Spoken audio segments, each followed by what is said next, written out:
How's it going, everybody? I don't know if you knew this or not, but last Saturday, September 26th, 2015, was Museum Live Day, or Free Museum Day. So all across the country, you could get into museums for free. So I headed down to the Tampa Bay History Center. It doesn't have a lot of artifacts, but it does a pretty good story of telling about Panfilo de Narvaez, who was the first European explorer to come to this part of Florida. He came to Tampa Bay in 1527. Ultimately, his expedition was unsuccessful. He marched off with about 300 guys north to try to find a north entrance to Tampa Bay, but there wasn't one, and he had sent his ship around to meet him. Well, they never met up, so off they marched up the coast of Florida, and eventually only 4 of those 300 guys survived, and one of them was Cabeza de Vaca.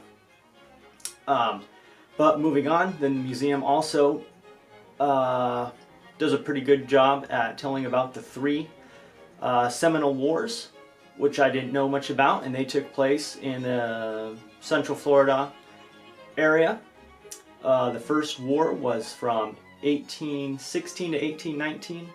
Somewhere in there. The second was from 1835 to 1842, and the third war was from 1855 to 1858.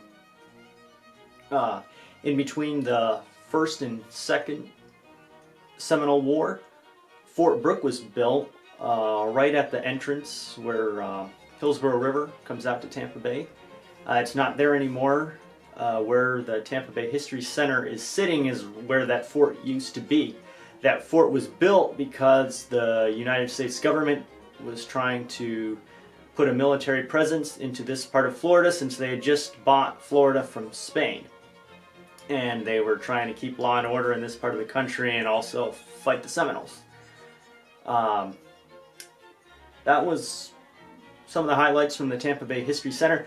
Since I was feeling good that day and museums were free, I drove across the bridge in Tampa and went to the Henry B. Plant Museum, which used to be a hotel that Henry B. Plant built. He was a railroad magnate, and he was super rich, and he wanted people to ride his railroads to his hotel. He built his hotel pretty much in the middle of nowhere, but he made it very luxurious, so people would come there.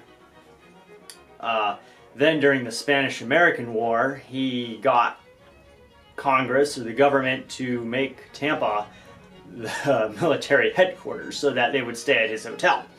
So he made a lot of money there, and then they used his railroads to get their stuff to the hotel, so he made a lot of money there, and then they used his ships, since he also owned ships, to get all their stuff from Tampa to Cuba. So, a true businessman indeed. The hotel's nice. There's a lot of stuff in there. It was a pretty fancy place in its day. It's still fancy. And so that was my museum day live.